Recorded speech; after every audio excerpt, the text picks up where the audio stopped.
Hey guys, John Rettinger here. I'm going to give you a walkthrough of the software on the Amazon Kindle 2. Hope you enjoy.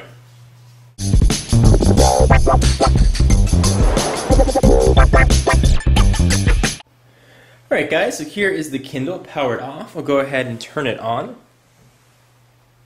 Slide the switch on top. Takes a second, and it blinks a few times and lights up. So what you're greeted with when you turn the Kindle on is what's called the Kindle home screen. And this lists all of your content that you have here, and here you can navigate by that little black bar that follows it. You can see right there I'm reading Too Fat to Fish, Kindle 2 User's Guide comes standard on it, the Oxford Dictionary, and the archived items. And something that you want to read, and say I want to read the Kindle 2 User's Guide, I just use this little joystick down here, push it in, glows, and opens right up. And it'll open right up to where you last were, which is actually a very cool thing. So you can be reading a book, close it, go and open a magazine, come back to your book, and be right on the same page you were in addition to right where you were on your magazine. It actually remembers right where you're at, which is a very nice feature. So let's go back to the home screen. Let me show you what your options are here on the home screen. There's a lot of stuff that you can do with the Kindle. And for those of you that are watching this for the first time and don't know what the Kindle is, let me preface this software tour by saying it's an ebook reader. It's another way to read books, magazines, blogs, and such on another device. So let me go ahead and show you this. So we'll go ahead and hit the menu button. And this gives you a full list of menus. Right here is where you turn your wireless off. On Kindle 1 there was a switch for that, but now it's right here. You've got Shop and Kindle Store that I'll show you in a moment. Search, you can actually search for any content that you have on your Kindle, words or topics.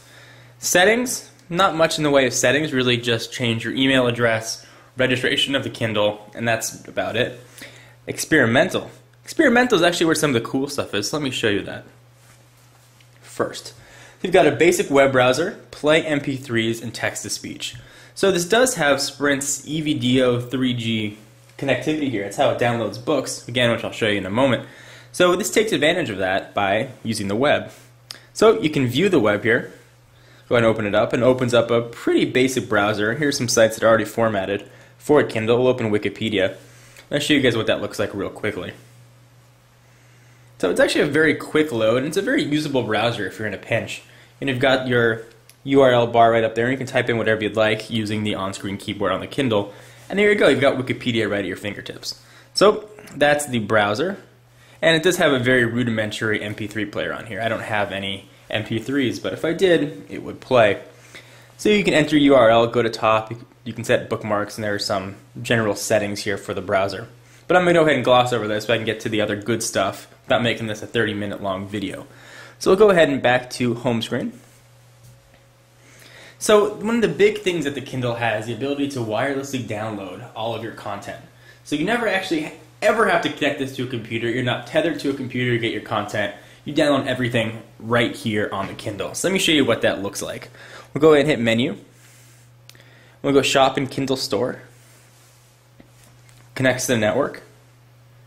And it pulls up a full list of Kindle options. This is kind of the store home screen here. It recommends some books for you based on some other stuff you've purchased. You can navigate by books, newspapers, magazines, blogs, national bestsellers, Kindle top sellers, news and noteworthy books. Let's go to Kindle top sellers here. And all the books I've searched for, I haven't found one book that's not in Kindle format. So something to keep in mind that really everything you want will be here. So the first book that's in Kindle top sellers is a book called Assassin's Apprentice. Let's say I want to download Assassin's Apprentice. So I'll go ahead and hit the middle button of the 5-way joystick right there. It loads up. And here you're greeted with a description of the book, the option to buy it, custom reviews. You can kind of scroll down and keep reading all different custom reviews, which is actually very handy. You can see more, and it'll load up more reviews, and you can really get a sense of what people thought of the book. So let's go back to Royal Assassins. One other really nice thing that the Kindle has is the ability to try a sample. Think of it like iTunes. When you go to the iTunes store, you can play 30 seconds of a movie. This will give you the first chapter of a book, so you can really get a chance of whether you like it or not. So let me go ahead and download a sample, and you can see how quickly at least one chapter downloads and compare that to a full book. Try a sample. And you buy everything here using Amazon one-click. You set that up online and you are good. So right now we're sending you a free sample, automatically appear on your home screen. So I'll go to home, we'll see how long it takes for it to show up. It actually is very quick. I downloaded a full book in just under 60 seconds. So definitely keep that in mind. You're probably looking at anywhere from a minute to a minute and a half for a full book, depending on your network connection. And there it is, Royal Assassins. It says sample right next to it, so I'll open that up. And there's the book. So as long as we're in here on text, let me go ahead and give you guys a software overview of what your options are when you're reading a book. So this is a grayscale screen. It's actually, I believe, 16 shades of gray. And the reason it's gray and not backlit is to make it easier on the eyes, just like reading a regular book. So here I've got an example. Here's A Brief History of Time by Stephen Hawking. So if you look at this here, it's just standard text, black and white, and is very similar to the way things look on the Kindle.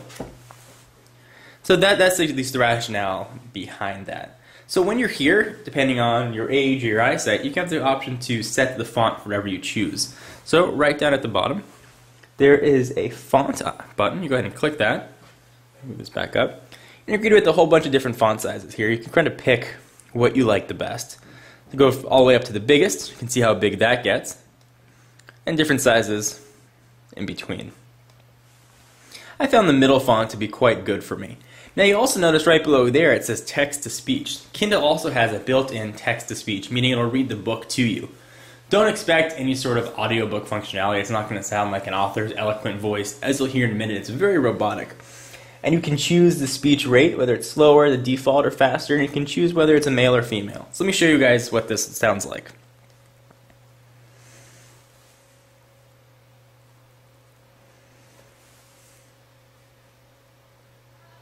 Should I turn that on?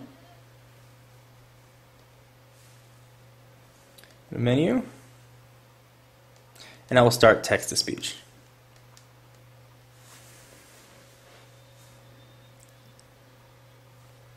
Second to kick in. Prologue dreams and awakenings. Why? Is IT forbidden to write down specific knowledge of the magics? Perhaps because we all fear that such knowledge would fall into the hands of one not worthy to use it. Certainly there has always been a system of apprenticeship to ensure that specific knowledge of magic is passed Alright, only so let's go ahead and to those turn that who have off. been judged worthy of such knowledge. While this seems a laudable attempt to protect. So you get a sense of what the text-to-speech sounds like. It sounds really robotic and definitely qualifies as an experimental feature. I don't think I would ever use it even if I was in a car, but if it does sound usable to you, you can use the external speakers on the back of the device, or you can plug in a headphone using the 3.5mm headset jack. So when you want to turn a page, you got two options. You can either hit the next button on the left or next button on the right, and when you hit that, you'll see a flash, and the page appears.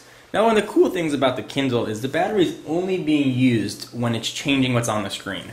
So right now, it is not using a single cent of battery to display the content. Obviously, it's using some to connect to the 3G radio, but if you turn the radio off and you're just reading a page, you're not using any battery life.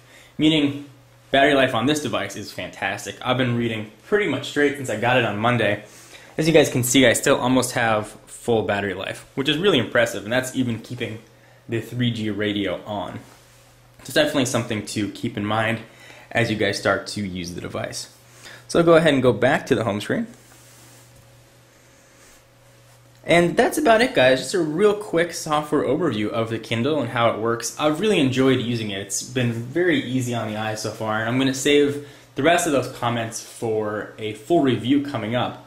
And stay tuned for a few videos on Kindle tips and tricks and the final review video. Now, one thing I did want to bring up is that there is Kindle software for the iPhone and the iPod Touch. And people have been asking me, I'm getting a lot of questions, why did I get a Kindle when I can just read a book on the iPhone? So let me show you guys something interesting here. I cannot read that much on the iPhone. It hurts my eyes after a while. It's great for reading an email or reading a blog, but when it comes time to reading a full book, it really is a strain on the eyes. So it's a nice complement to the Kindle, and certainly not a replacement for it, in my mind. And even screen size alone is quite different. You know, the screen size cuts off right there, and there's a lot more room. And this really looks like a native page. And this has some glare and reflectiveness that does, hurt my eyes at least. Anyway, guys, hope you enjoyed this software overview of the Kindle 2. For exclusive content, follow me on Twitter, twitter.com/John4Lakers. I will see you guys in the next video. Bye-bye.